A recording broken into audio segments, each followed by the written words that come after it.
The latest out of Ukraine this morning, 3 people are reportedly dead after a Ukrainian drone attack on an airbase deep inside of Russia. And this comes after Russia launched dozens of rocket attacks on Ukraine on Christmas Day. Joining us this morning, Mike Rogers. He is a former member of Congress representing Michigan's 8th Congressional District. He's also an Army veteran and former FBI special agent.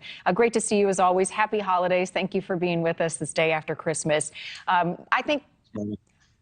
Happy holidays and Merry Christmas to you as well. Oh, thank you so much. I think we have to be skeptical of what Putin is saying, but cautiously optimistic, right? He says that he's ready to negotiate. What lines do you read between on this one?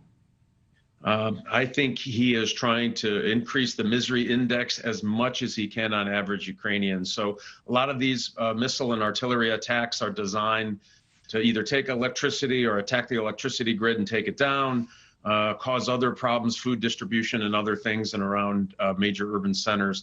So he's trying to make sure that you are cold, that you are hungry, if you're an average Ukrainian, and ready for this thing to end.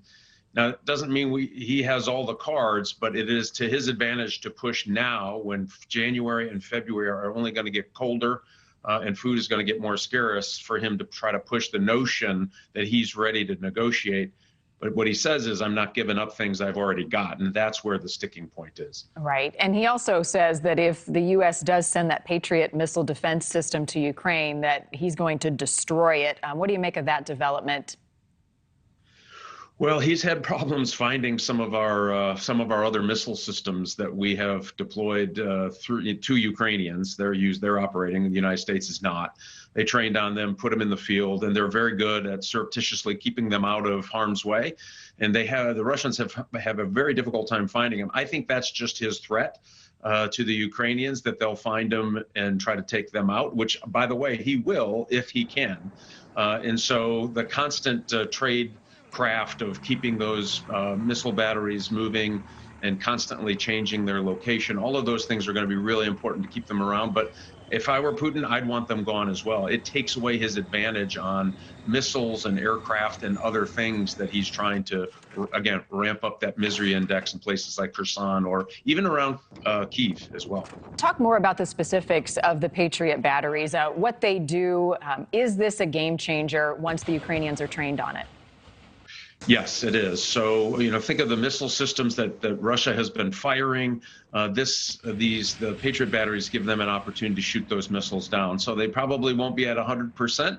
But, you shoot 10 and you take out 9. That's a pretty good day for defending your country. Same with anything flying in the air, aside from drones, because they fly too low. But all of those things that you would throw at you. So there's 2 things it can't do. It can't get after artillery, can't get after drones. But other than that, anything that's flying into and trying to cause harm, these things can protect you against. And that's why they're so critical.